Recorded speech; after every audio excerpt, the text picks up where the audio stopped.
Have you ever sat in a meeting where developers are arguing about merging branches or deployment failures and you just nodded along hoping no one would ask for your opinion? It's a terrible feeling.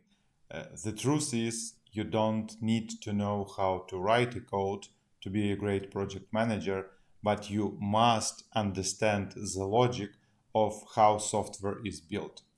In this video, we are going to break down the essential IT terms, which will take you from confused to confident.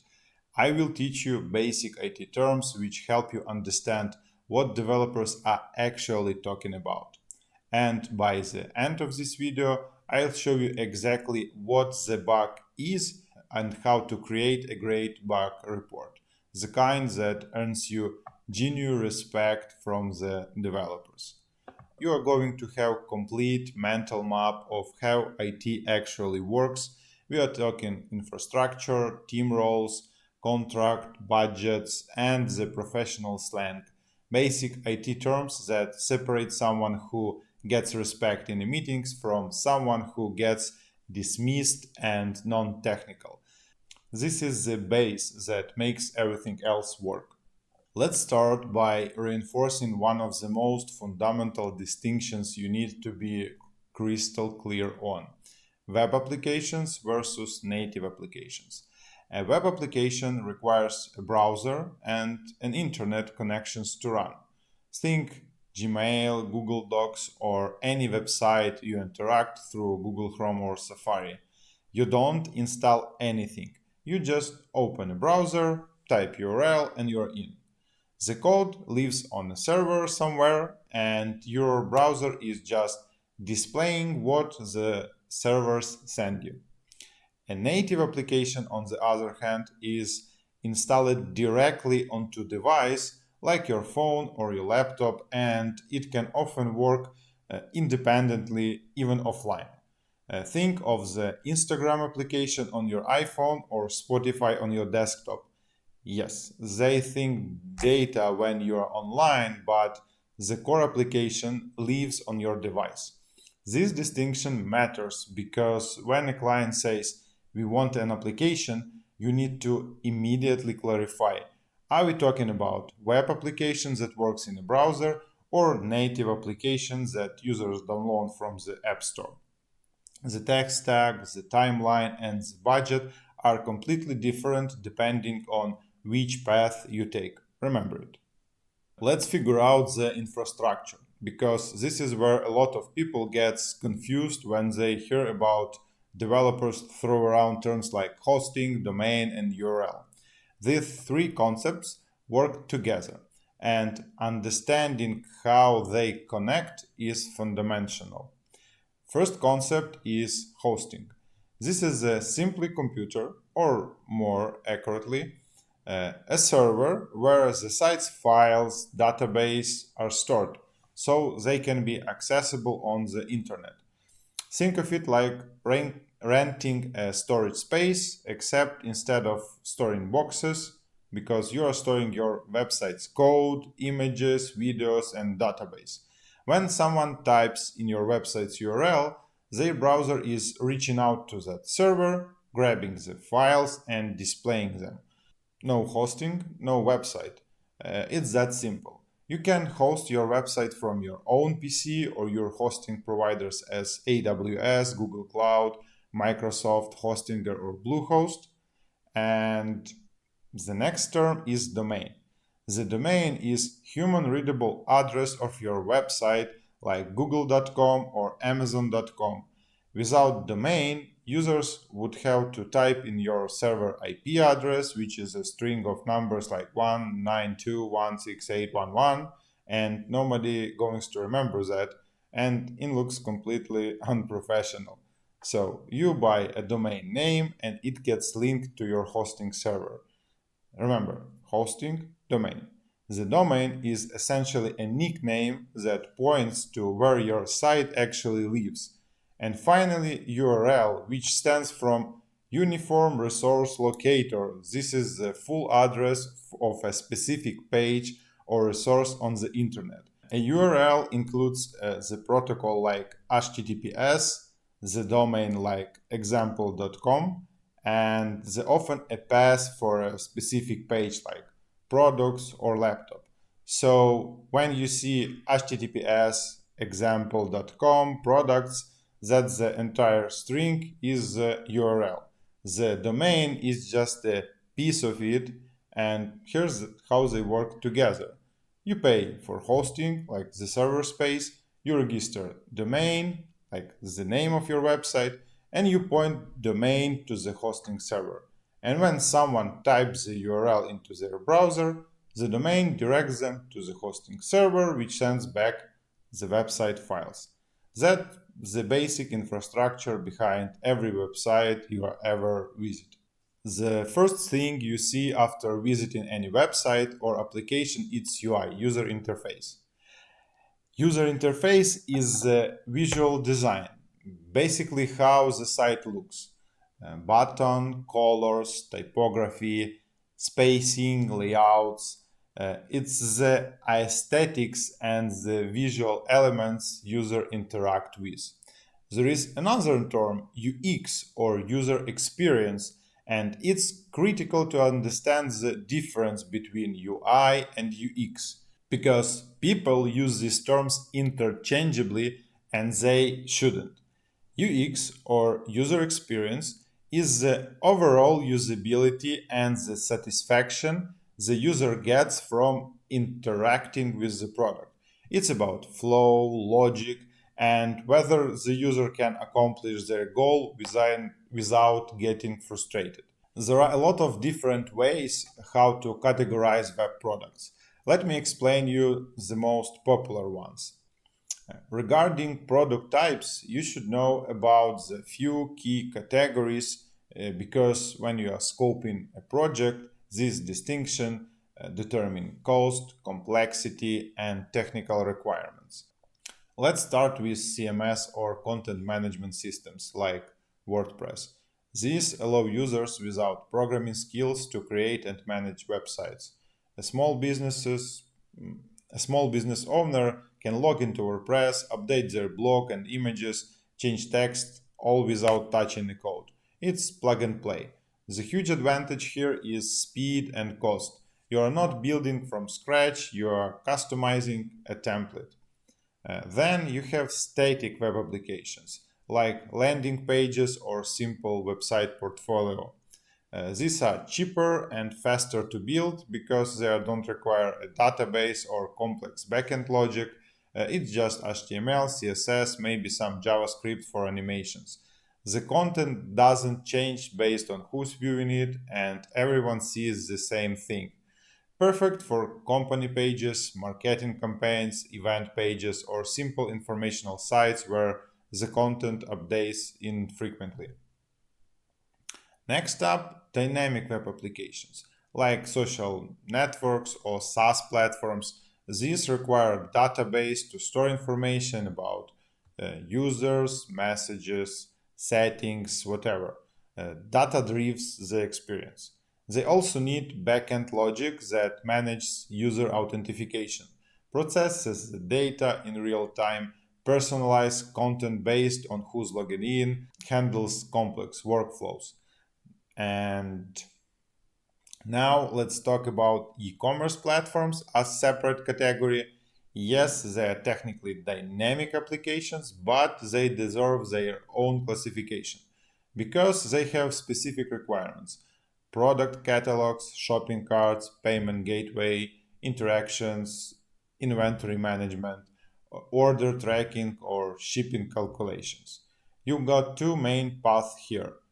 First, there are ready-made solutions like Shopify or Magento.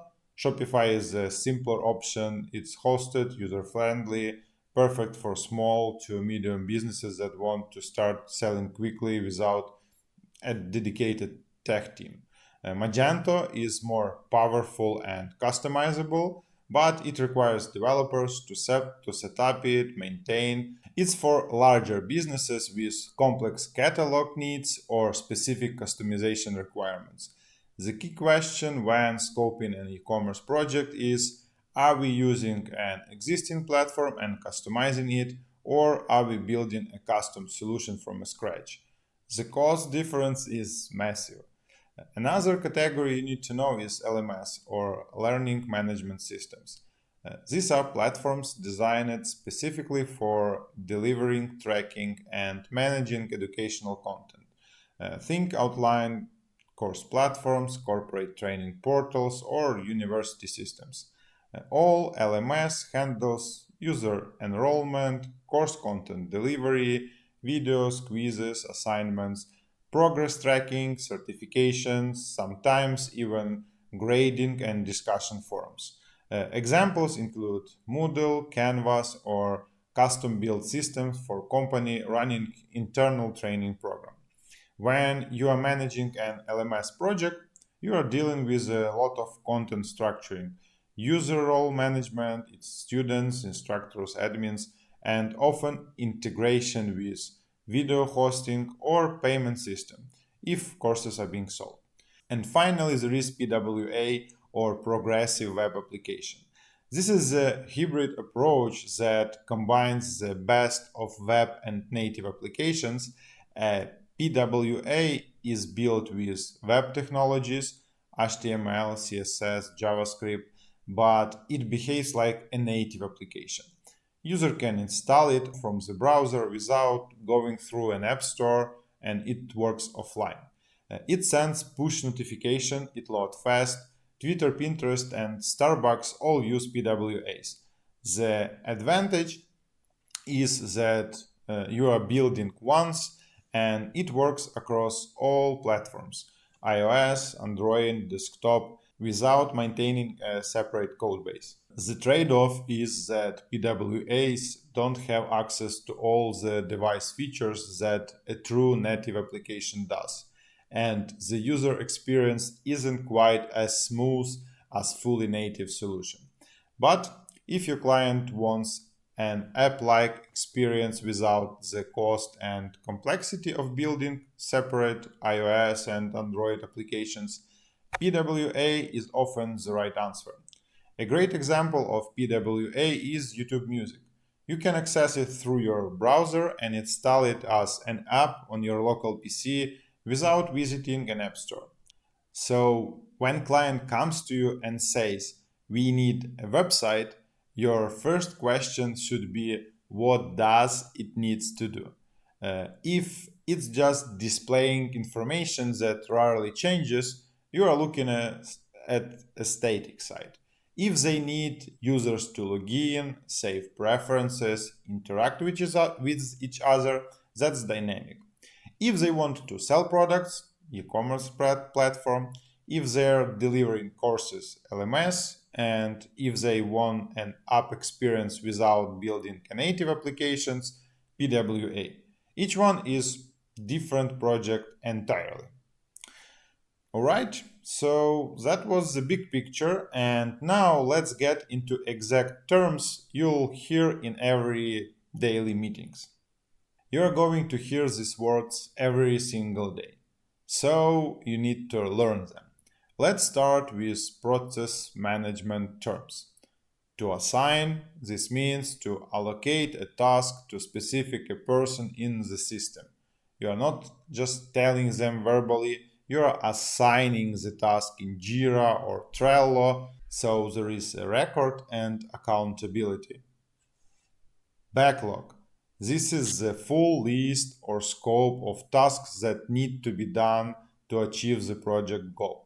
Imagine it like a sales plan. To hit your sales target, you need to make 200 calls. That list of 200 calls is your backlog. In product development, it's every feature, bug fix, and improvement that been identified but not yet completed. And the next our term is ticket or task. Ticket or task, it's a unit of work. For example, I have few tickets to close today, means that there are 5 distinct tasks assigned to you and you didn't yet complete them and need to work on them today. What is feature? Feature, it is a new piece of functionality. For example, adding forgot password button is a feature, adding a dark mode toggle is a feature, and bug, this is an error in the program operation.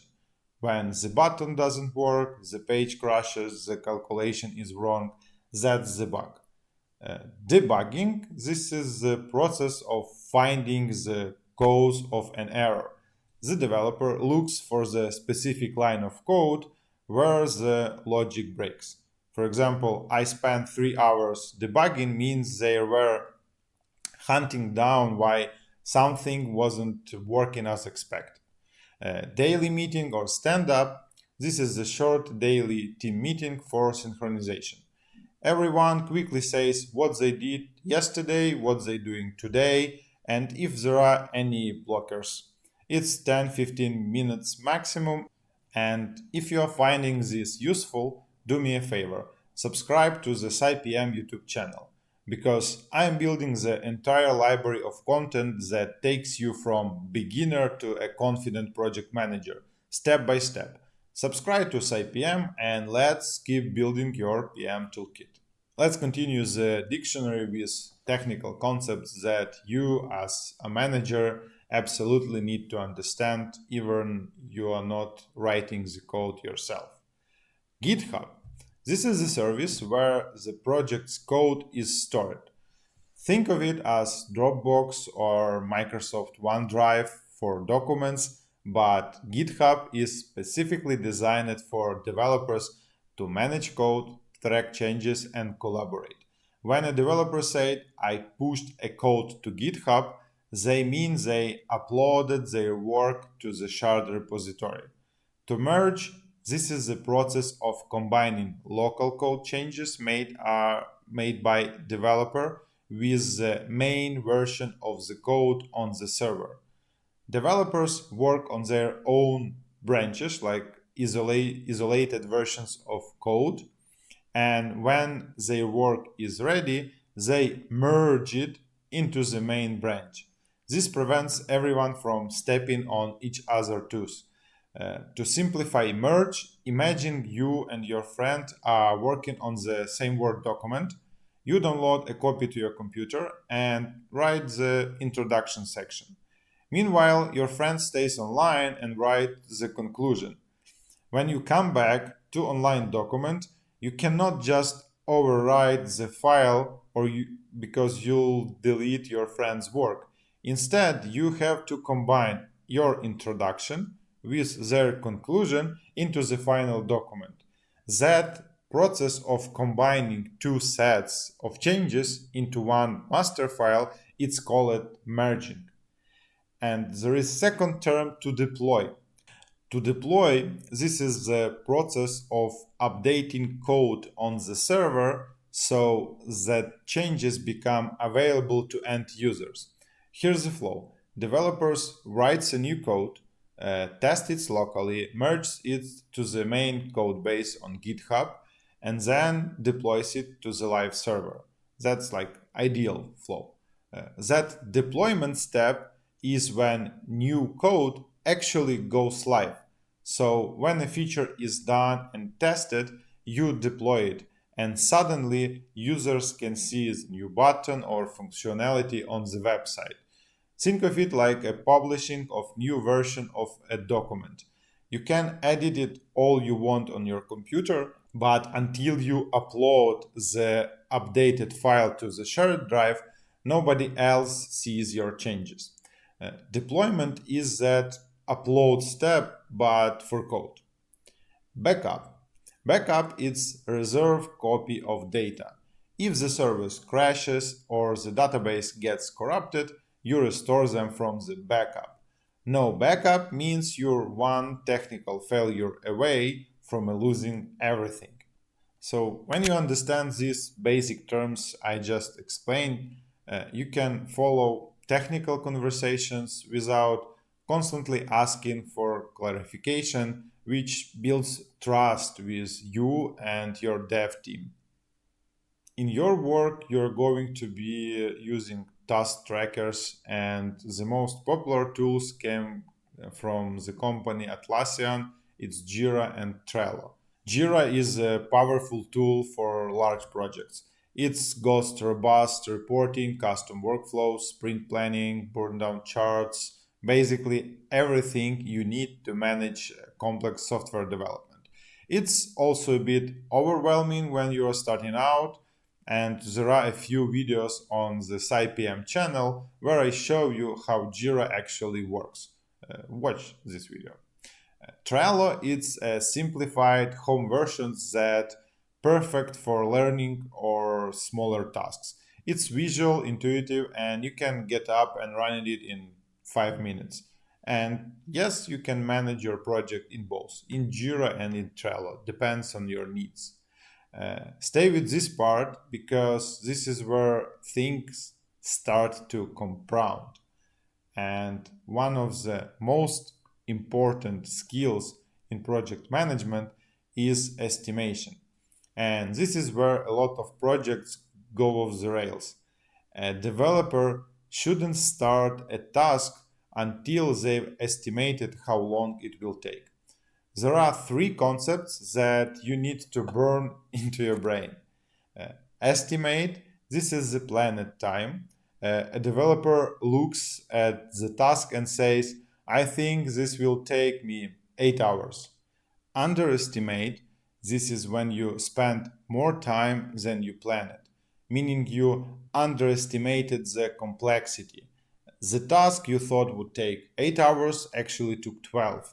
And this is dangerous because it eats into your budget and your timeline. And overestimate, this is when you spend less time than you planned. You overestimated the complexity and got the work done faster. Maybe you thought it would take 8 hours, but you finished it in 5. This is less common, but it also happens when you build in a buffer or when a task turns out simpler than expected. The reason this matters so much is that your entire project timeline is built on these estimates. And if developers consistently underestimate, you miss deadlines and blow budgets. If they consistently overestimate, you are wasting time and resources. A good project manager helps the team to get better at estimation over time by tracking actual versus estimates and discussing what went wrong or right. This is naturally leads into the next piece you need to get right. There is a question which gets asked constantly in job interviews about types of contract in IT and software development. There are two main models, and each one shifts risk in a completely different direction. The first type is a fixed price for specific scope of work by a specific date. Here's an analogy that makes this crystal clear. We agreed that I would make your 10 bouquets for $100 by Friday. If the price of flowers doubles halfway through the week, I lose money, but you still pay $100. The risk is on me, the vendor, because if anything goes wrong, if the work takes longer, if the requirements were unclear, if the tech is more complex, I am eating the cost. The risk here are that if developer takes longer on a task than planned, the company loses profit. This is contract type is only suitable when there are very clear unchanging requirements. If the client keeps changing their mind or if the scope isn't locked down, fixed price becomes a nightmare. The second type is time and material, a payment for time spent. You pay an hourly rate for the specialist's work, and if requirements change or difficulties arise during the process, the client pays for the extra time. This is way safer for the vendor and more flexible for the client if the requirements aren't fully clear at the start. The trade off is that the client doesn't have a fixed budget upfront. They are paying for however long it takes. So when you are scoping a project, you need to ask how locked down are the requirements. How much uncertainty is there? If everything is crystal clear and documented, fixed price can work. If there is ambiguity or the client is still figuring things out, times and material is the safer bet.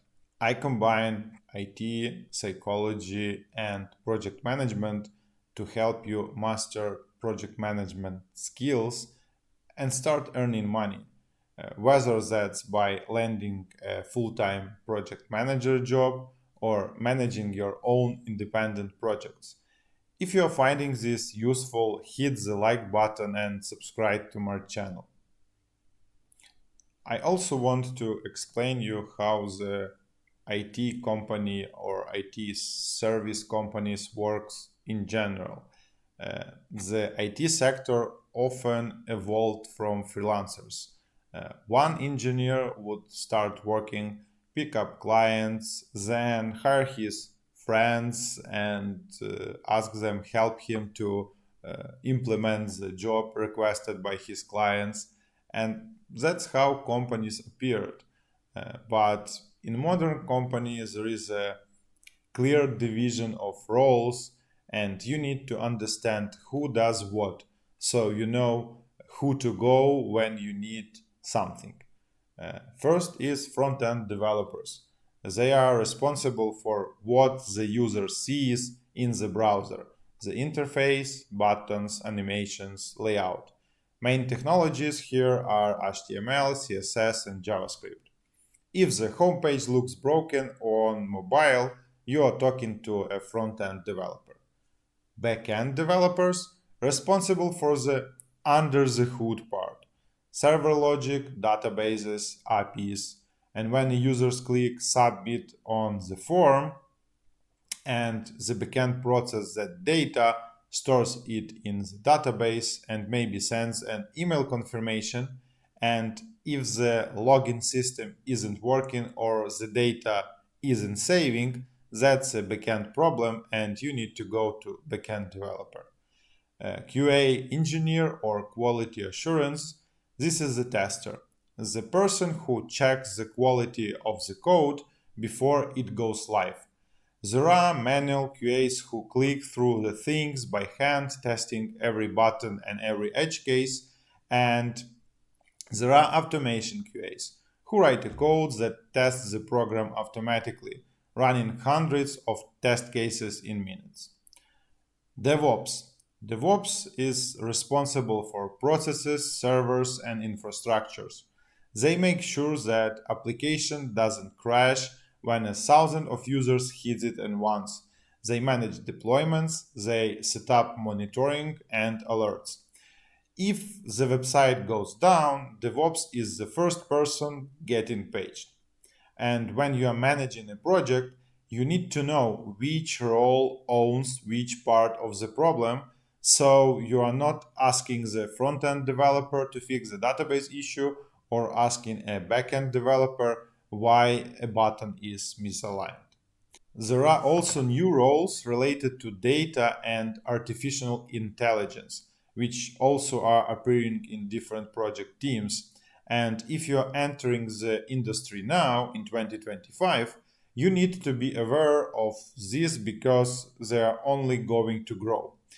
First is machine learning engineer, creates models that make predictions based on data. For example, they might build a system that determines a product category by analyzing its name or description, or recommendation engine that suggests products based on your browsing history.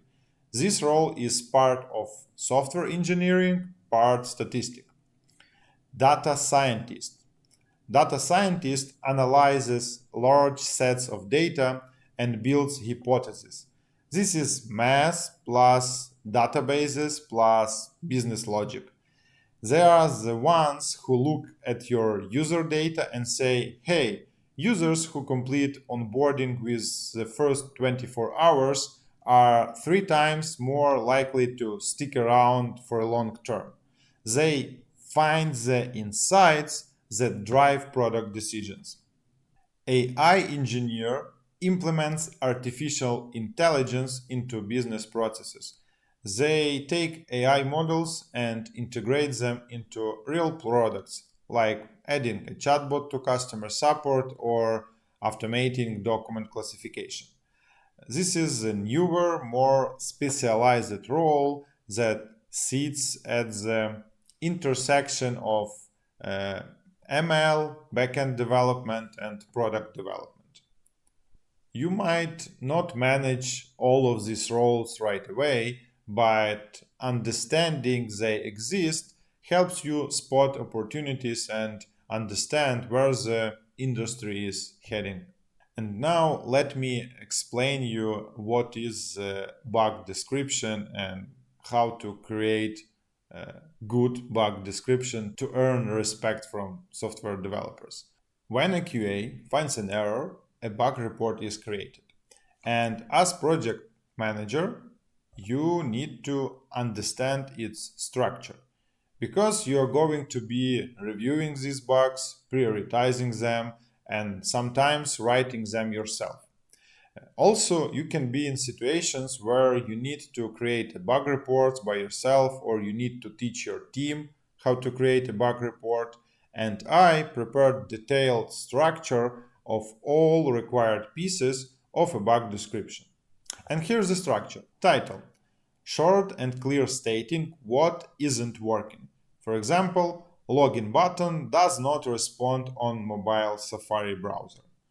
Description: details of the problem. When a user clicks to the login button on an iPhone using Safari, nothing happens. The button doesn't register the click. Steps to reproduce: this is the most important part. Step-by-step instructions on what needs to be clicked to see the bug. First, open the website on iPhone Safari, then navigate to the login page, then enter valid credentials, tap the login button, and if developer can't reproduce the bug, they can fix it. So this section has to be airtight because you must explain to developer how to reproduce the problem you are talking about. Actual result: what we are seeing right now on the screen, the error itself. The button does not respond, no error message appears, the user stays on the login page.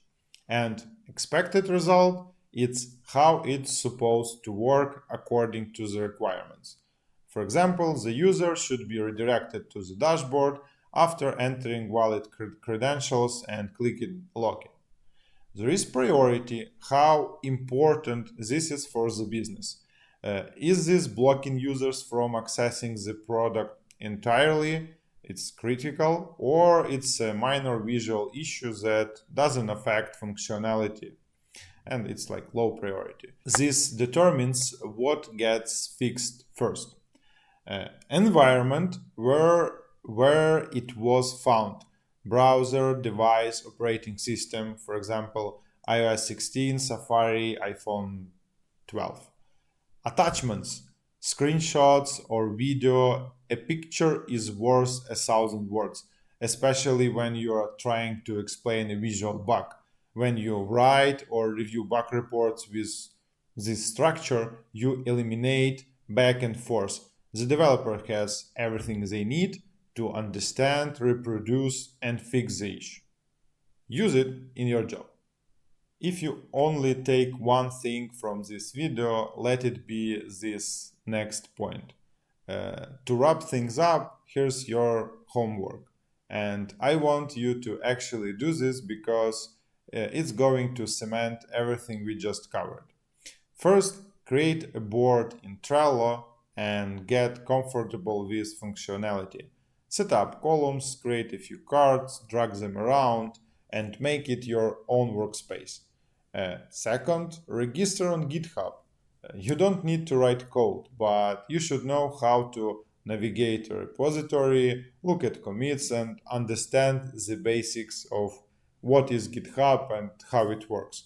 Poke around, explore some public projects, see how developers organize their work. And third, bug reporting practice. I will provide you URL to GitHub repository where you can find information about test websites where you can practice the finding the bugs process and choose any of these websites, find 5 errors, bugs, and format them according to the structure we just broke down: title, descriptions, step to reproduce, actual result, expected result, priority, environment, and attachments. Enter these bugs as cards in Trello or create them in a Google Doc. And this exercise forces you to think like a QA, write clearly, and practice using the tools. I hope the homework will help you understand what is the bug, how to create them, and you can understand better the terms we were talking today. So in this video, you just covered the foundational layer of IT project management. Application types, infrastructure, basic team roles, contracts, and basic vocabulary you going to hear in every meeting. You know the difference between web and native application, understand what developers mean when they say deploy or merge. You can structure proper bug report, and you know what basic roles exist in software development teams. This isn't fluff. This is the operating system you need. Install it in your brain before you can run any advanced project management strategies. In the next lesson, we'll dive into software development lifecycle, SDLC, and going deeper into the manager's career path.